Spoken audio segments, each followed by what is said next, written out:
Olá amigos, tudo bem? Sejam bem-vindos a mais um encontro com a palavra.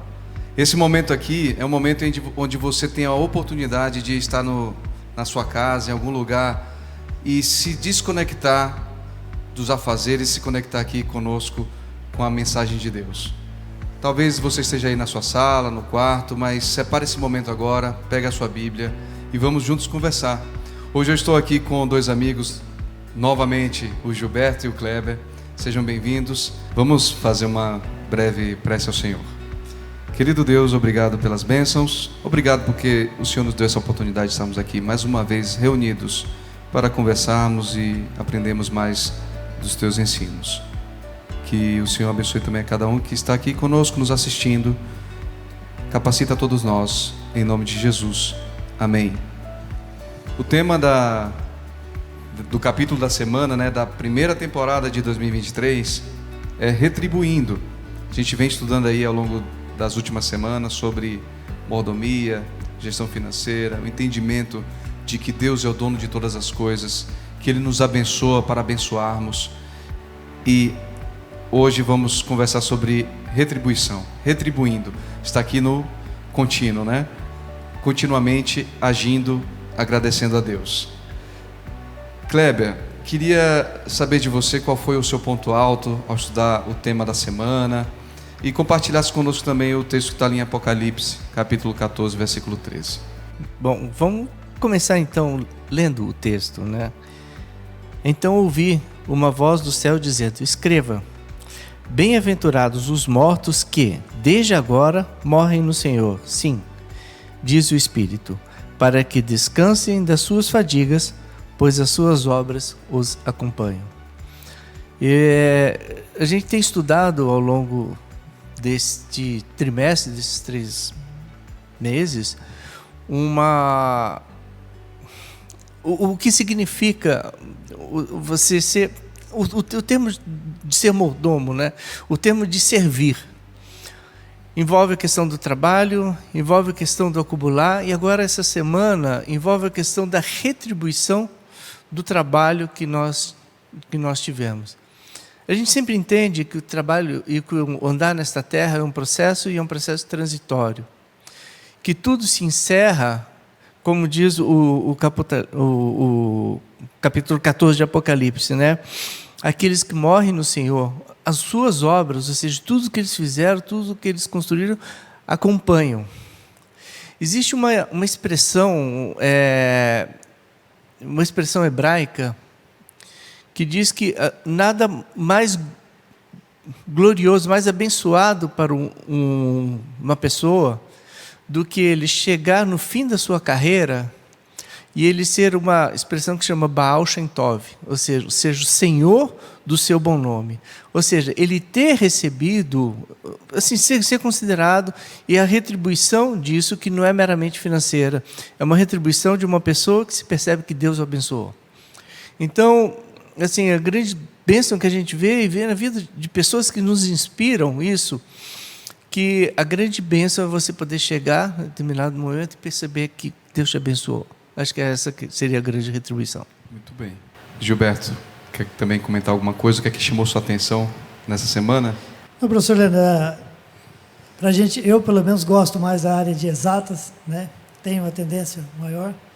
E quando eu estava pensando a respeito do tema dessa semana, e aqui até abordando um texto, que é um tema que às vezes nós fugimos um pouquinho dele, que é a questão dessa morte física, Mas a primeira coisa que, como cristão, como um homem temente a Deus, você também, mulher que está nos assistindo, jovem, moças e rapazes, uma das coisas que nós temos que ter certeza é que se a gente traçar um gráfico simples, com 2 variáveis x e y, e, na verdade, a gente nasce ali no ponto de encontro zero entre as duas retas. O que acontece com a gente? A gente vai ter um ascendente ali nesse gráfico, até os 25 anos na formação física, às vezes adquirindo conhecimento, que é o vigor máximo em termos de condições físicas. Depois nós vamos andar paralelo a X por uns 30, 35 anos, com a nossa maior força, física, intelectual, de produção, né, de forma produtiva. E depois também tem uma outra verdade, a pontinha do gráfico, onde você tende a voltar para zero de x, certo? Então você fica nessa ascendente, nessa caminhada, e depois tem essa partezinha que também que é a descida, nessa tendência a voltar para isso. Isso funciona para todos. Num país como o nosso, que temos aí, segundo os dados de IBGE, uma idade média próxima a 75 anos, nós estamos falando aí em 25 anos, 30 anos e uns 20 anos, ali que é o processo da descida. Isso é inevitável para aqueles bem abençoados que chegarão até esse nível. Alguns com fadiga e cansaço ultrapassam mais alguns anos, mas a maioria está dentro desse contexto. Então, a gente tem que se preparar para esse processo e ter essa consciência. A palavra de Deus traz para mim e para você o seguinte texto: Senhor, ensina-me a contar os meus dias de tal forma com que eu alcance coração sábio. Estou falando aqui de forma não pluralizada, embora o texto assim o seja, né? Mas eu tenho que ter essa consciência dessa brevidade da vida física. Porém, isso não deve me assustar, porque se Cristo está em mim e se o meu Deus é eterno, a eternidade já faz parte da minha realidade. Isso não deve ser um motivo de tristeza, de talvez de trazer desânimos para o meu contexto de vida. Pelo contrário, o cristão é alguém eleito para ser alguém que viva feliz e aproveite todas as oportunidades segundo a orientação de Deus. Muito bem, muito bem. Gostei muito da colocação, principalmente quando você falou que já estamos no contexto e na realidade da eternidade. Quando a gente conhece a Cristo, entendemos o presente da graça e aceitamos isso pela fé, já estamos vivendo de verdade a realidade da eternidade e ficamos mais motivados ainda a contribuir, a retribuir essas bênçãos que Deus nos dá. E aí, quando a gente começou o tema da semana, a gente começou a estudar ao longo da semana, né, sobre esse tema, a gente entra logo com uma parábola. E essa parábola, ela é bem conhecida, é do rico insensato, e ela para mim trouxe muitas reflexões. Algumas vezes eu já me peguei desejando acumular e ter aquela questão da renda passiva, né, e não precisar mais trabalhar, me aposentar, sei lá com que idade, poder viajar, conhecer o mundo. E ao estudar a lição da semana, eu fiquei me perguntando, isso, na maioria das vezes, é uma armadilha. E eu queria que você comentasse um pouco sobre essa parábola, Gilberto, e o que é que a gente pode trazer de lição no nosso contexto hoje cultural e do presente. No tema 8 que nós estudamos algumas semanas atrás, nós aprendemos ali que o trabalho, segundo o objetivo que Deus deu ao homem, é produzir em nós a felicidade.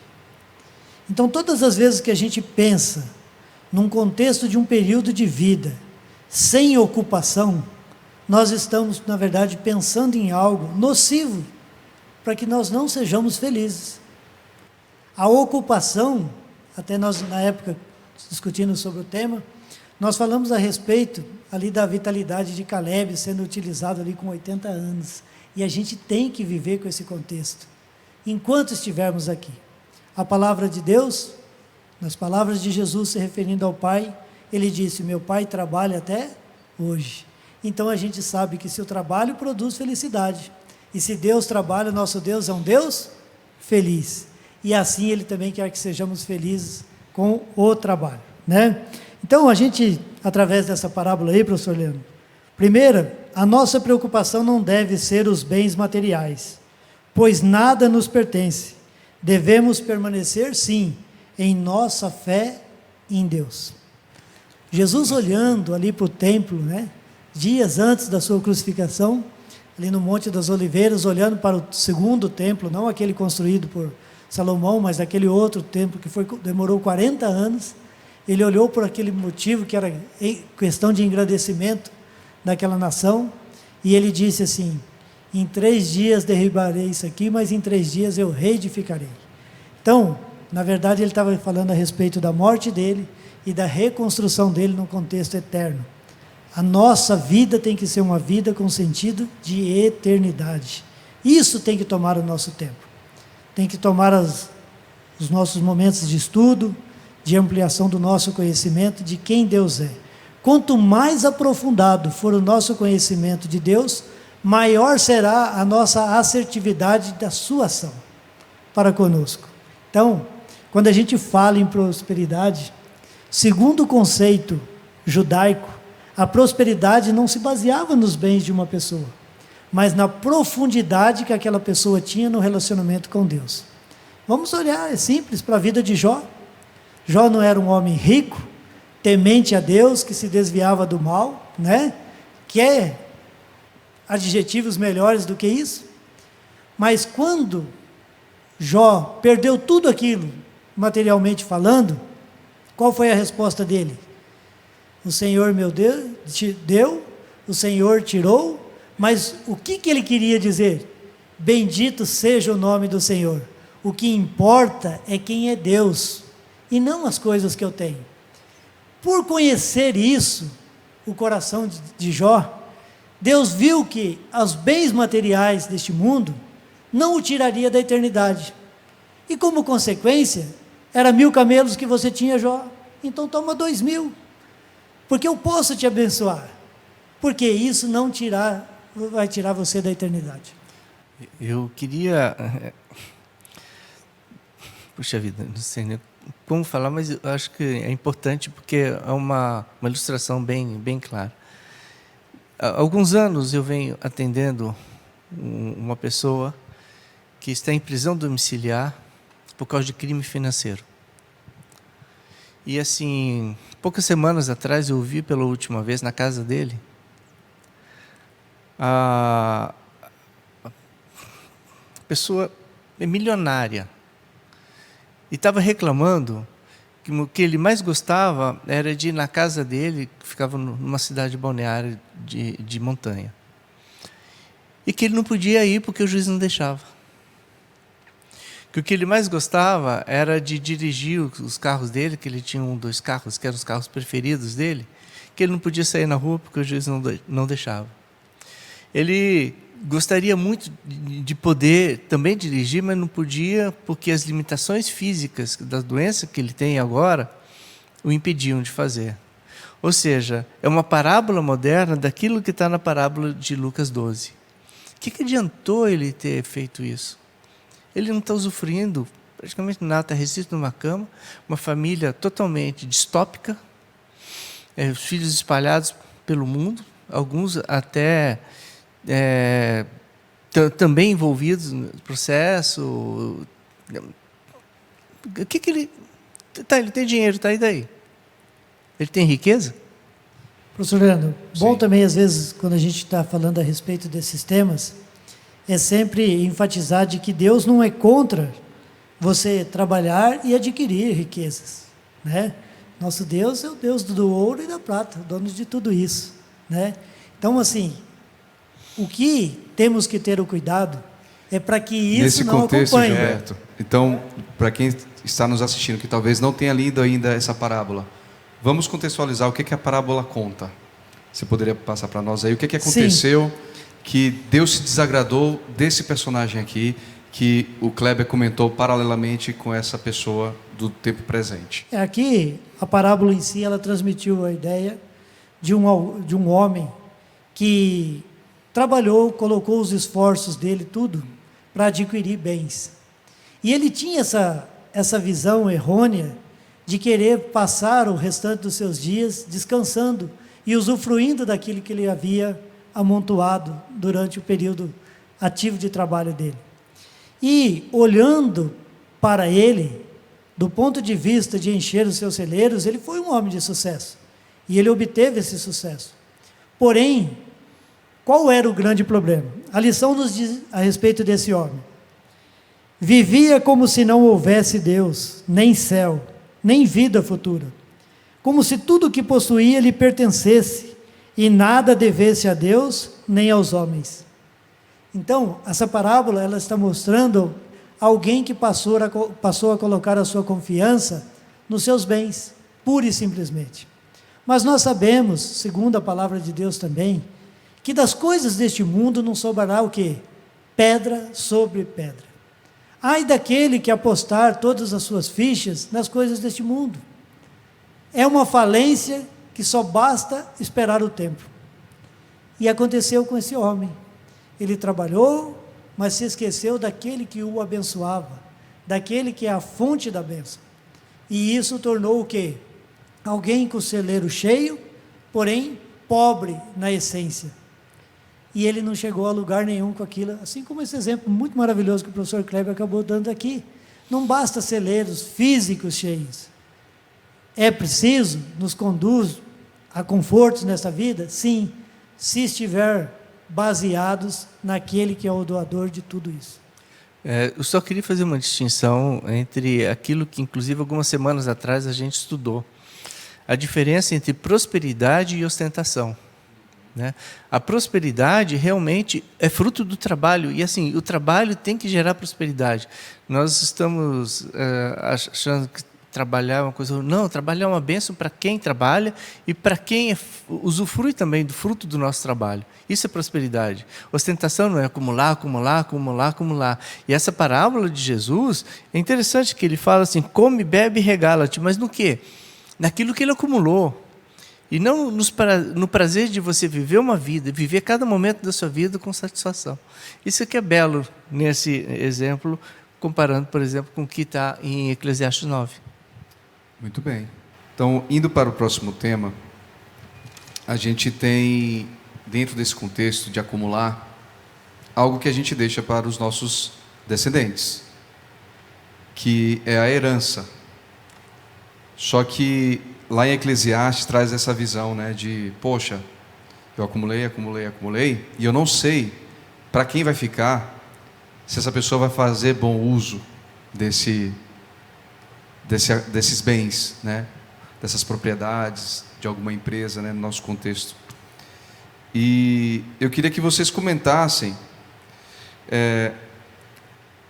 como é que a gente pode, de alguma forma, na gestão familiar, preparar os nossos filhos para esse momento da herança, e de que forma a gente pode, ao longo da vida, dar o exemplo de que estamos não acumulando para a nossa vaidade, a nossa ostentação, mas acumulando de forma ativa, abençoando também outras pessoas, abrindo o leque de possibilidades de bênção e continuamente, logo após a nossa morte, a gente também ter essa continuidade de bênção através dos nossos filhos. Como é que a gente poderia construir o raciocínio nesse sentido? Eu queria retomar, então, o verso inicial.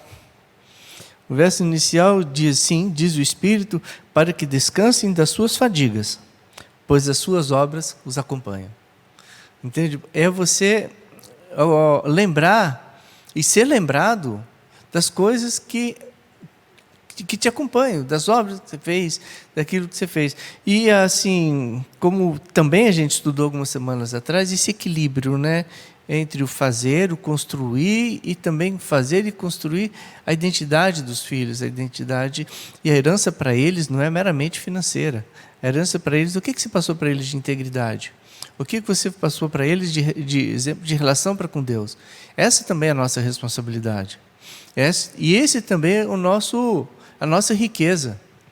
A nossa riqueza também é o que os nossos filhos, não somente o que vamos deixar para eles, o que de legado deixamos para eles. Professor Leandro, nós sabemos que o processo de aprendizado, ele passa por um contexto de repetição. Então, nós temos que trabalhar com os nossos filhos essa questão de exercitar mesmo o ato de, por exemplo, devolver o dízimo, de ser ofertantes. Eu sei que hoje nós temos meios e facilidades até para devolvermos os nossos dízimos, efetuarmos as nossas ofertas de forma digital. Mas se eu pudesse passar um conselho assim para os pais, e eu tenho exercido isso com a minha filha, nessa primeira fase da vida dela, eu não estimulo ela a usar o meio digital. eu faço questão de colocar o dinheiro físico na mão dela, certo? De dar aquela contribuição física todo mês para ela, aquela participação, e fazer com que ela sinta dentro do processo o cálculo, por exemplo, do dízimo, de ofertar de vez em quando. Às vezes estou aqui dentro da igreja, vem a Sal, eu faço questão de colocar ali um dinheiro, escolher uma nota novinha, certo? Para mostrar para ela cuidado, de que a gente tem que ofertar o melhor para Deus, e fazer isso constantemente, para que ela se materialize na vida dela esse hábito, certo? Porque eu tenho que ter essa consciência de que, se eu um dia partir e deixar alguma coisa para ela, e isso não estiver bem firmado no coração e na mente dela, quem é o provedor daquilo, quem foi o abençoador daquilo, e que ela tem uma responsabilidade de dar continuidade na administração correta daquilo, aquilo, ao invés de ser uma bênção, eu posso estar deixando uma maldição. A questão da herança para os filhos, a gente vê como é importante, fundamental, ao longo de toda a vida, prepará-los para esse momento, quando a gente vê a história de Roboão. Salomão, ele foi um rei extremamente rico, a nação prosperou abundantemente, foi o rei que construiu o primeiro templo, com materiais caríssimos, e houve toda uma engenharia, uma parceria com outros povos, estavam no topo ali do desempenho, né, em todos os sentidos. Mas Salomão falhou em preparar o seu filho, e bastou apenas uma geração para dividir a nação. Roboão, filho do homem mais sábio que existiu, foi quem dividiu a nação de Israel em duas. Então, isso cabe para nós uma reflexão muito profunda, principalmente quando estamos construindo um legado, né? Como você mesmo colocou, queremos ser pessoas que sejam lembradas como pessoas amáveis, pessoas de integridade, que serviu a Deus, que trouxe pessoas para Cristo. Mas será que no nosso próprio lar estamos sendo essa pessoa? Será que estamos preparando os nossos filhos para a eternidade? Não somente para administrar uma possível herança, mas será que estamos preparando eles para viver para a eternidade, para servir a Deus? Senhor Leandro, uma das coisas que está escrito na palavra de Deus é que as ofertas, elas devem ser proporcionais às bênçãos que nós recebemos. E também é do desejo de Deus que elas sejam doadas segundo o que estiver no coração daquele que é o doador.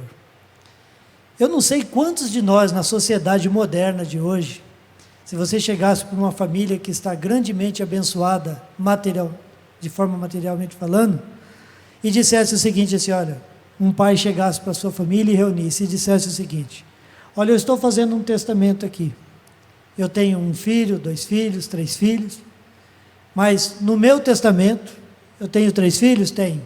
Então ela vai ser dividida em 4, os meus bens. Mas pai, o senhor só tem 3 filhos, que somos nós. Fala assim, não, uma parte, vocês vão contribuir para aquele que foi o doador de tudo que vocês estão sendo abençoados e recebendo, que é o nosso Deus. A lição, num dos temas anteriores, falou a respeito da oferta do pote grande. E às vezes a gente esquece, nós somos tímidos na hora de ofertar a Deus. E a gente faz os nossos cálculos e fala o seguinte assim, mas isso é muito para dar para a igreja de Cristo, para a missão de Cristo na terra. Sabe o que acontece? Acontece que muitas vezes esses filhos, com essas grandes quantias nas mãos, se eles não tiverem o sentido de quem é o verdadeiro doador e abençoador, e saberem que aquela parte que foi contribuída para a obra de Deus na terra, faz parte da missão deles continuarem contribuindo para esse propósito nessa vida, de levar a salvação a outras pessoas, possa ser que eles percam as outras 3 partes envolvidas no processo.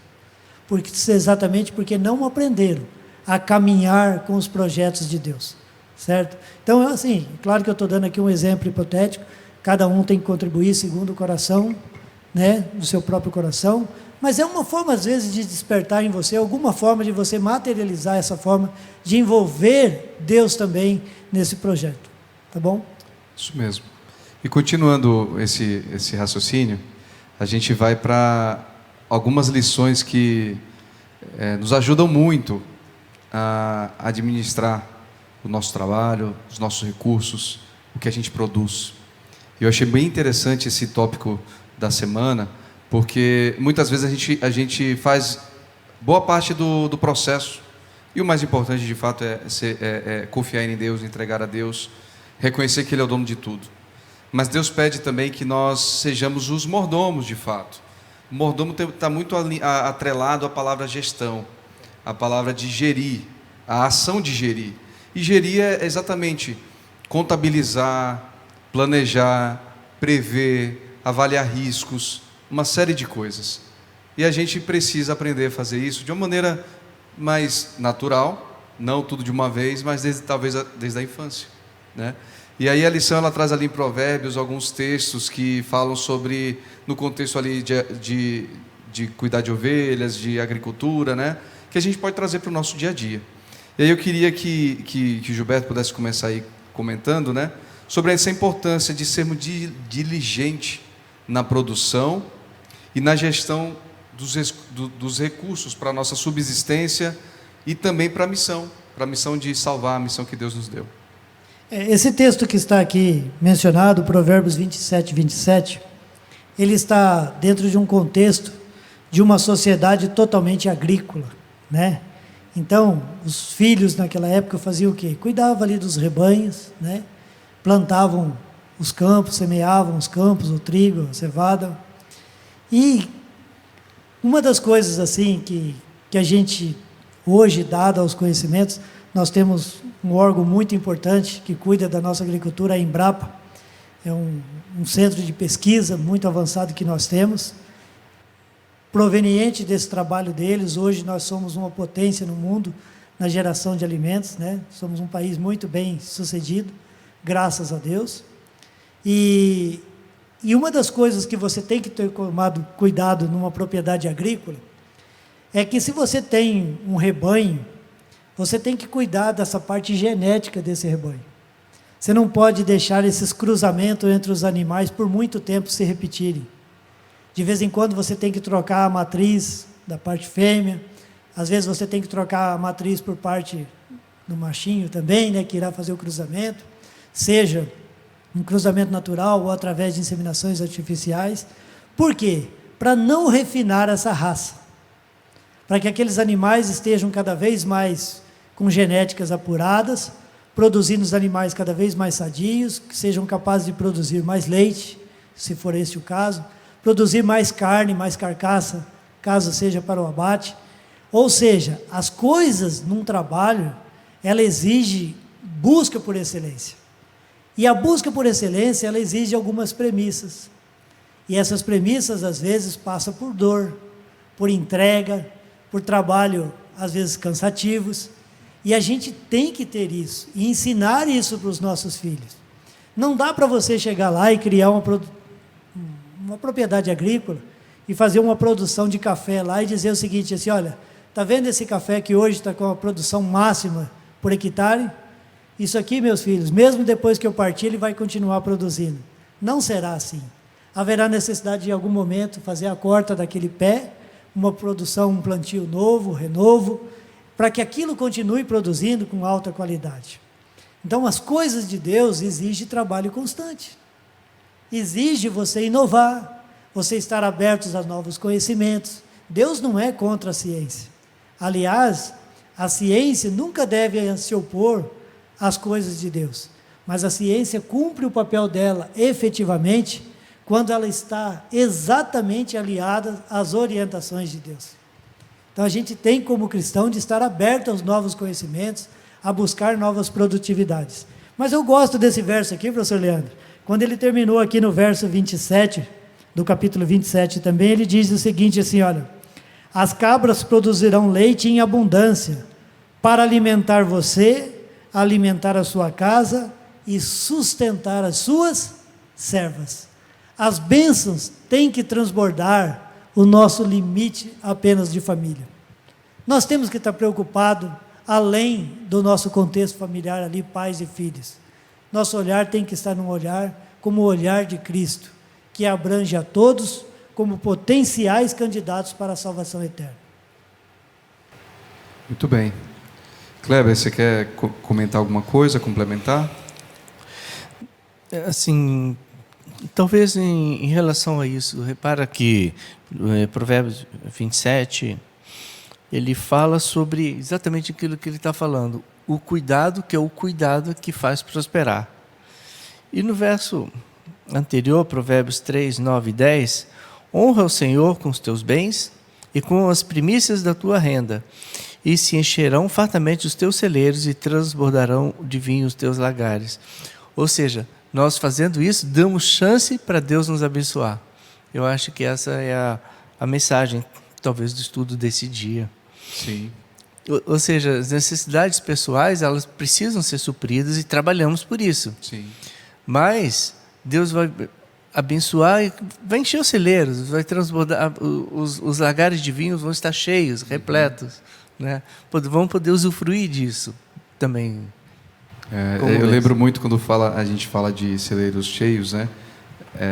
Duas histórias. A parábola que a gente acabou de ler do rico e sensato, que em vez de ele pensar que, poxa, nossa, eu posso ter uma oportunidade imensa aqui de abençoar pessoas, né? De ajudar tanta gente que está passando fome. E aí eu lembro também da história de José, que José, né, um homem escravo, ele, através da sua fidelidade a Deus, Deus o usou para ser bênção para todas as nações daquele momento. Ele salvou da fome por 4 anos todas as nações, inclusive o próprio Egito, né? Não, é muito interessante o que você falou, porque José impediu que no momento de fartura que as pessoas esbanjassem. Ele acumulou, mas não acumulou para si, ele acumulou para abençoar. Por um propósito, isso. Um propósito de abençoar, exatamente. E a gente continuando, né? A gente está nesse contexto de abençoar, de usar os recursos, as bênçãos de Deus com sabedoria, e a gente chega no momento que é o fim da vida e o leito de morte. E a Bíblia traz ali nosso guia de estudo, ele trouxe 4 textos ali, 1 Timóteo, 2 Coríntios, Provérbios, Eclesiastes, que falam sobre esse momento, né? E eu queria ouvir do Kleber sobre essa questão da caridade ao longo da vida, né? Não somente no leito de morte. E o que é que esses textos nos trazem luz sobre o tema? Assim, do que eu entendi desse texto, são 4 momentos especiais, né, que são grandes alertas para a gente não repetir isso, né? 1 Timóteo diz, verso 17: exorta aos ricos do presente século que não sejam orgulhosos, nem depositem a sua esperança na instabilidade da riqueza, mas em Deus, que tudo nos proporciona ricamente para nosso aprazimento. Que período era esse? Era o período auge, era o período áureo do Império Romano. Então, as pessoas que eram romanas, que tinham riquezas, eram ricas mesmo. Era um contexto de riqueza, de que essas pessoas, inclusive, viviam uma vida muito melhor, até mesmo do que os reis dos países bárbaros, que circundavam o Império Romano. Então, parava aquela questão de que, nossa, tem riqueza e tem os escravos para poder fazer o meu trabalho. E assim, aquilo que você acabou de falar, né? Assim, para você poder ter uma empresa, tá? Às vezes basta uma geração constrói e basta uma única geração de pessoas que não vão saber cuidar da ovelha, cuidar do cabrito, usando essa ilustração, né, que vem da pecuária, né, que vem do campo, né, de você cuidar do campo, ou seja, de você cuidar e cultivar da tua empresa, você destrói tudo. Então, aquilo que poderia ser uma bênção passa a ser uma maldição. E essa era uma noção do Império Romano. Assim, eu lembro de um filme, não sei se você lembra do filme Gladiador. Logo depois que aquele general vence a batalha, o imperador vai conversar com ele, o imperador pede para ele uma tarefa a mais, e ele fala: mas eu não tenho mais por quem lutar, não tenho mais contra quem lutar. Aí o imperador pede para ele o quê? Me conta uma coisa, como é a tua família? Há quanto tempo você está aqui? Estou aqui há tanto tempo. Me conta um pouquinho. Minha esposa é assim, assado, meu filho é assim, o que mais? Meu campo é assim, agora o trigo deve estar florescendo, está perto de cortar, tal. Daí ele fala: não vale a pena lutar por isso? Vale a pena lutar por riquezas? Não, vale a pena lutar pelo legado. Eu acho que essa é a diferença entre prosperidade e, sei lá, e excesso, né? Assim, 2 Coríntios cria para mim a dualidade entre a temporalidade e a eternidade. A noção de que o que temos aqui é temporal, mas o legado que Deus nos permite ter, isso é eterno. Que é aquilo que lá no verso inicial a gente conversou, né? Aqueles que dormem no Senhor, que as suas obras o acompanham. Em Provérbios fala o equilíbrio entre a falta e o excesso. Entre você nada fazer e por causa disso você ter a consequência, ou seja, ter a falta, não gerar prosperidade e o excesso de um acúmulo patológico. E por fim, Eclesiastes. Eclesiastes fala o seguinte: vale a pena ser rico? Não. Vale a pena ser pobre? Muito menos. Vale a pena ser culto? Não. Vale a pena ser inculto? Muito menos. Vale a pena você ter trabalhado exaustivamente? Não. Vale a pena não trabalhar? Não. O que vale a pena? Vale a pena ter uma vida abençoada durante o processo da vida. Então, eu vejo que, para mim, é o que me resume todo esse caso. E assim, eu não gosto da expressão que a gente herda, historicamente, da expressão caridade. Porque a expressão caridade passa aquela noção assim, de um ser superior que joga umas migalhazinhas para aqueles que estão passando ao redor e são grandes necessitados. Na realidade, a palavra latina mesmo, original para caridade, significa você ter olhar. Quando você tem o olhar, você percebe que aquele que está passando por necessidade é teu irmão. Empatia, amor, né? Não ser superior e nem inferior. Não só criar uma situação para atender aquele momento, mas ter o desejo do coração também de desenvolvê-lo a ponto de ele ter as suas próprias coisas. Você sabe, eu lembro na faculdade, assim, tem uma coisa muito interessante, porque logo quando a gente entra na faculdade, a gente tem uma pequena matéria de 2 horas por semana de sociologia. Todos os cursos têm. E meu professor sempre falou uma coisa que me marcou. Existe uma diferença muito grande entre elite e oligarquia. Por exemplo, países europeus, quando saíram da Segunda Guerra Mundial, saíram arrasados.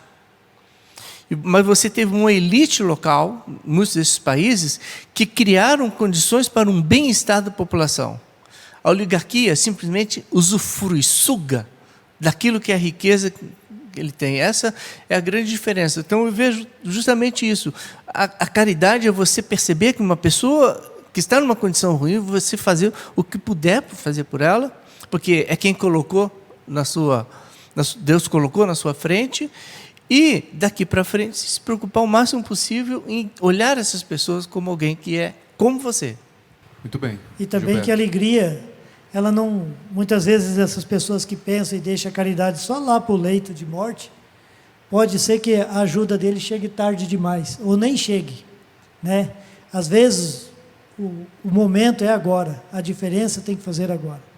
Um jovem que não estuda na idade correta, se você pode oferecer a ele uma oportunidade dele fazer um curso, desenvolver um conhecimento, então faça na idade correta, e ele vai desfrutar daquele conhecimento, daquela profissão por uma vida toda, ser abençoado e abençoar a família dele, e poder abençoar outros também. Então, a alegria tem que estar no caminho, na caminhada, e não simplesmente lá no final. Exatamente. Quando a gente passa a ter uma comunhão com Deus, né? A gente pode estar passando por muitos problemas.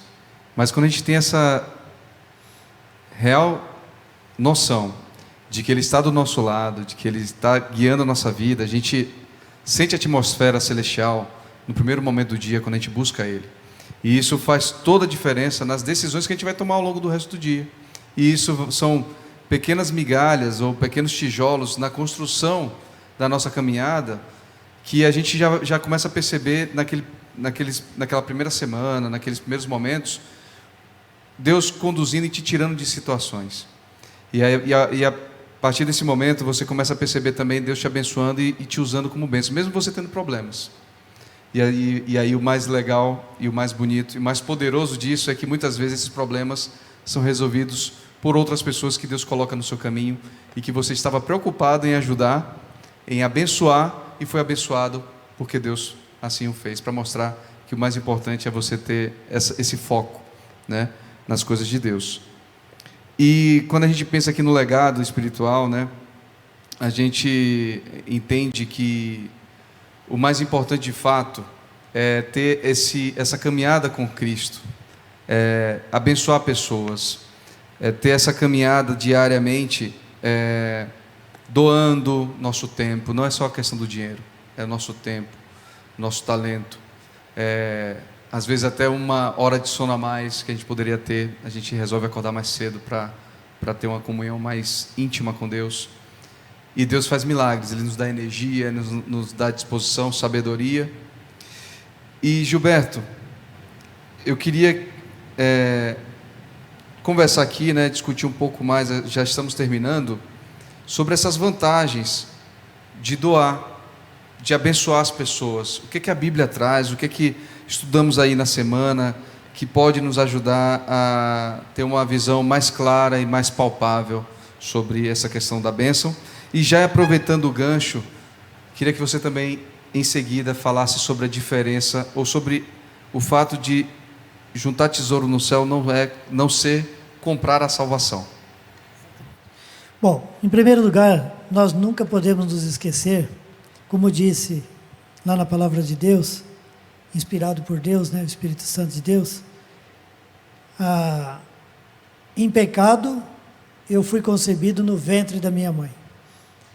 Então, esses caminhos, essas orientações de Deus, como ações de se preocupar com o outro, de ter um olhar mais humano, né, mais abrangente, é como se esse coração aqui que foi um dia, a partir do momento da entrada do pecado, ele se tornou um coração enganoso, ele se tornar um coração mais parecido com o coração de Deus. E cada dia é uma pedrinha nesse mosaico que Deus vai dando oportunidade em cada ação que surge na minha vida, para eu ir colando uma pedrinha agora, segundo a orientação de Deus, substituindo e cobrindo, através da graça de Cristo e da misericórdia de Deus, esse coração. Esse mosaico precisa ser implantado em mim. Quanto mais ele for parecido com o coração de Deus, mais sentido e mais feliz eu serei. Por quê? Porque eu vou desfrutar da paz de Deus, da certeza da salvação, da alegria da volta de Cristo, e isso então está sendo trabalhado em mim. Bom, um outro cuidado que a gente também tem que ter, respondendo a sua pergunta, Leandro. Essas obras, elas não são meios de salvação para mim. Elas têm que ser resultado de uma resposta de alguém que é amado. A minha filha me beija, não porque ela quer conquistar o meu coração para ela, mas ela me beija porque eu a amo, e ela sente que ela é amada por mim. Ela sente que se todos virarem as costas, eu não a abandonarei. É uma resposta de carinho, de alguém que se sente protegida, amada, e sabe que eu jamais vou desistir dela. Não importa o que ela vir fazer de contrário, eu sempre a amarei, porque ela é o quê? A minha filha. E ela não vai fazer isso para conquistar o meu coração, porque isso ela já sabe que ela o tem. Então, quando eu fizer essas coisas, deve ser um reflexo de alguém que responde a um amor com que ele é amado. Não é para conquistar nada. A salvação é unicamente pela graça e pelo sacrifício que Cristo fez por mim e por você lá na cruz. Então, que a gente nunca se esqueça disso. É presente de Deus, nada por merecimento meu. A palavra de Deus, não por obras para que ninguém se glorie, mas unicamente pelo sacrifício de Cristo Jesus. Isso tem que estar firme no meu coração e no meu entendimento. Eu acho belíssimo a lição terminar o estudo dessa semana com um legado espiritual, né? O legado espiritual não é um legado etéreo, é um legado que a nossa vida pode transmitir de bênçãos para aqueles a quem Deus colocou perto de nós. Isso é que é belo, assim, é um pouquinho da ação de Deus, né? Como diz aquele ditado, as pessoas são os dedos de Deus na terra para fazer as obras de Deus na terra, e que a gente se permita fazer isso. Acho que o legado espiritual, como somos administradores de Deus, como diz o texto da lição, nós possamos entender que isso é uma responsabilidade e também uma bênção. Podemos gerar prosperidade a partir disso. Isso não é teologia da prosperidade, isso é teologia da bênção. Deus nos dá a bênção e nós vamos retribuir a todos. Podemos abençoar cada um de nós que está ao nosso lado. Bom, terminamos mais um episódio, né, da nossa temporada. Muito obrigado. Foram reflexões que falaram no meu coração e com certeza falou no coração de você que está aí do outro lado nos assistindo. E convido você a estar conosco semanalmente, né? Semanalmente estamos aí com episódios aí da nossa temporada, e ao longo de todo o ano teremos o encontro com a palavra. Vamos encerrar então com a palavra de oração. Obrigado, Senhor, por mais esse momento, pelas tuas bênçãos, pela tua sabedoria. Que possamos ter o coração grato, generoso, diariamente, para que possamos ser canais de bênção para as pessoas. Que o Senhor abra os nossos olhos, nos dê sabedoria para ajudarmos na medida necessária, para sermos abundantes na bênção às pessoas. Nos capacita, perdoa nossos pecados, é o que te pedimos em nome de Jesus. Amém. Até breve. Um abraço.